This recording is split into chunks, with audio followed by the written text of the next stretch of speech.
Estamos en el Zoom con el expresidente del Tribunal Constitucional, nuestro buen amigo el doctor Ernesto Blume. Quiero preguntarle obviamente por este tema de USAID y quiero preguntarle su opinión sobre esta campaña que queremos hacer en Betel Radio, exigiéndole al gobierno que nos ayude a saber en qué y en dónde y cuánto dinero ha dado USAID en los últimos 20 años a diferentes ONGs, medios, etcétera. Pero primero quiero preguntarle sobre el fallo del Tribunal Constitucional ayer a favor de cierto sentenciado por malversación de fondos. Algunos ven que este sentenciado por malversación de fondos podría mantener vigente la inscripción para candidato en el Jurado Nacional de Elecciones. Y algunos ven que esta posibilidad, este fallo del TC podría abrirle la puerta incluso a alguien como Vladimir Cerrón para que también pueda postular. ¿Es verdad o estamos haciendo elucubraciones inexactas? Doctor Blume, ¿cómo está usted? Buenos días. Buenos días, muchas gracias por la invitación. Siempre es grato estar en su programa, señor Jajadillo.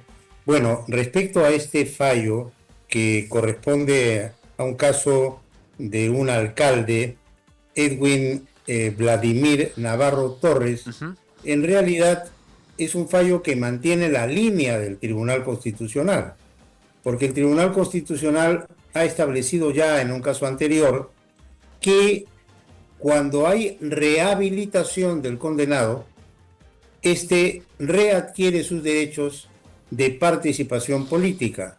Y este es un caso en que una persona postuló, pero fue rehabilitada. Y es más, arribó al cargo de alcalde en virtud de la medida cautelar cuando se le tachó y se pretendió impedir su candidatura. Por lo tanto, este es un caso en el cual, vuelvo a repetir, se ratifica ya una línea trazada por el Tribunal Constitucional, en cuya virtud el Tribunal ha establecido que los condenados, aún en el caso de terrorismo y narcotráfico, si son rehabilitados, pueden postular, bajo la idea de que la rehabilitación conlleva la readaptación del condenado a la sociedad.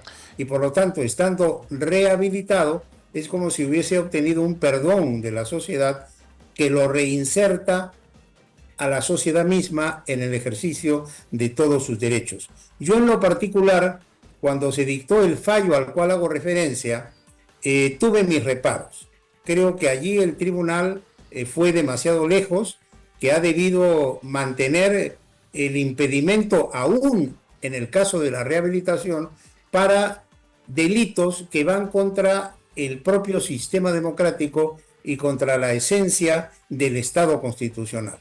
Pero esa es una opinión mía, discrepante con la línea del tribunal en la parte que señalo, ¿no? Que es en habilitar una rehabilitación total y plena, incluyendo delitos muy graves, tales como terrorismo y narcotráfico. Doctor, por lo tanto, esta sentencia no hace más que mantener esa línea. No es un peligro para el caso de Antauro Humala, para el caso de condenados que no han sido rehabilitados, porque en ese supuesto se aplica el artículo 34A de la Constitución, que prohíbe la participación de quienes inclusive hayan sido objeto de una condena en primera instancia. Con mayor razón si la condena es de segunda instancia y si es una condena definitiva. No sé si he sido claro, amigo. Sí, solamente un par de preguntas, doctor. Más allá de la sentencia que diga que tal o cual cumplió su pena y se entiende como rehabilitado, ¿hay algo más que tengamos que ver en esa persona, además de un papel con una sentencia, para entender que ya está rehabilitado? ¿Algún tipo de señales, algún tipo de, no sé, examen, no sé, de idea psicológico para ver si sigue pensando lo que pensaba 20 años antes de entrar a la cárcel? ¿O simplemente con la sentencia ya debemos decirle, tú estás rehabilitado, piensas diferente, estás en paz con la sociedad? Bueno, en realidad la parte, digamos, legislativa, normativa, no puede ir más allá. Es decir, el legislador presupone y el juzgador presupone que quien está rehabilitado, como su nombre indica, se ha producido la readaptación del sujeto activo del delito, es decir, el condenado, a la sociedad y está expedito para reinsertarse a ella respetando las reglas y condiciones que impone la sociedad. Ese es el supuesto conceptual.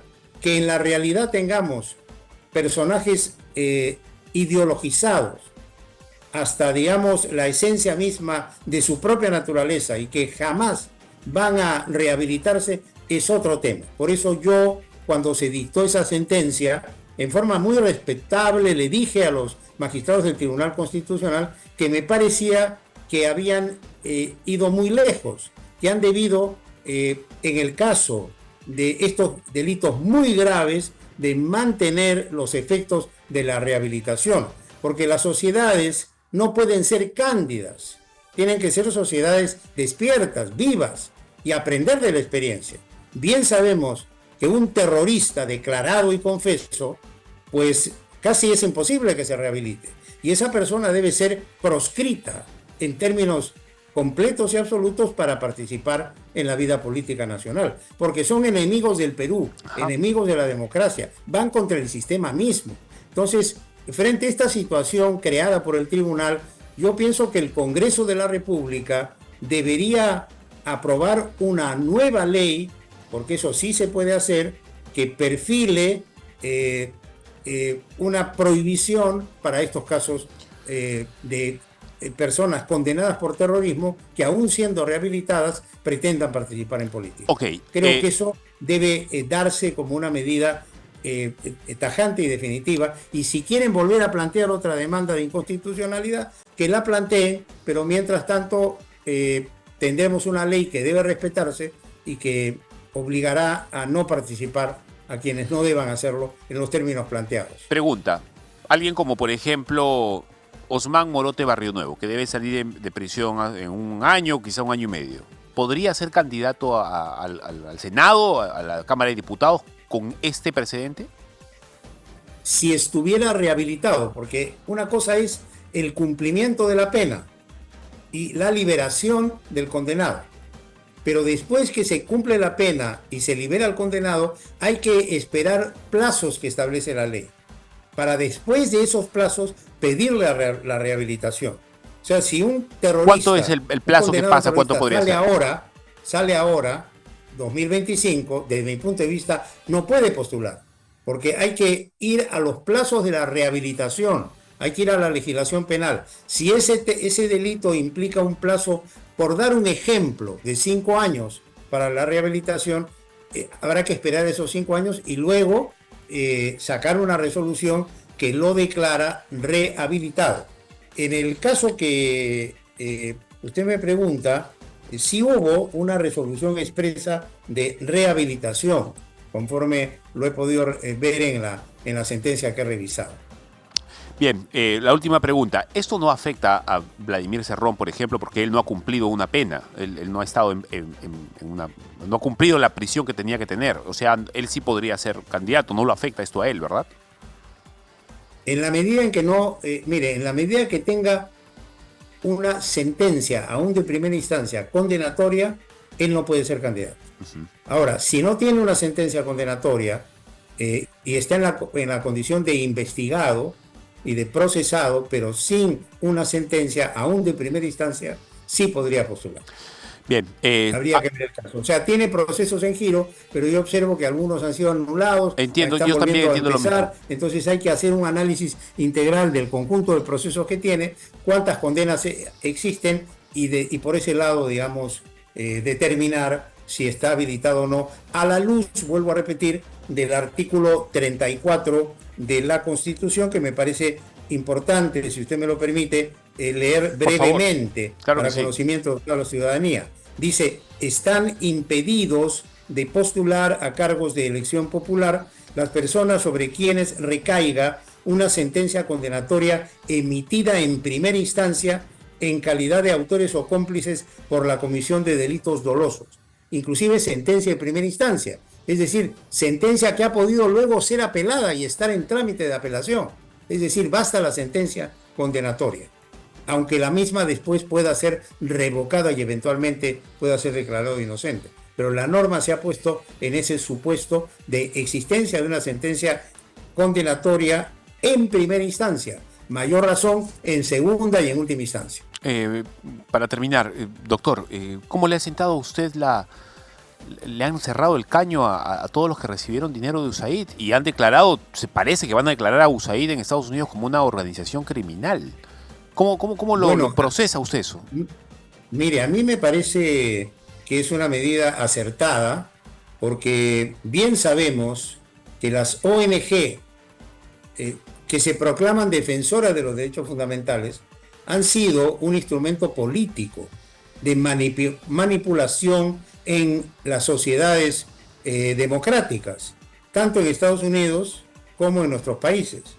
Y nos hemos nosotros referido muchas veces a esa situación. Y han sido un caldo de cultivo para crear en nuestras sociedades el caos, el enfrentamiento, la lucha intestina, y siguen siendo el germen de muchos problemas en nuestro país. Y algunos peruanos, como nosotros, hemos salido al frente y hemos denunciado esto muchas veces. Entonces, creo que es una medida saludable, sobre todo que se trata de fondos que deben ser transparentados y usados cuando se introducen en un determinado país en armonía con el sistema de gobierno. Exacto. Usted no puede meter fondos que van a dinamitar internamente una sociedad. O sea, eso es inadmisible en cualquier país del mundo.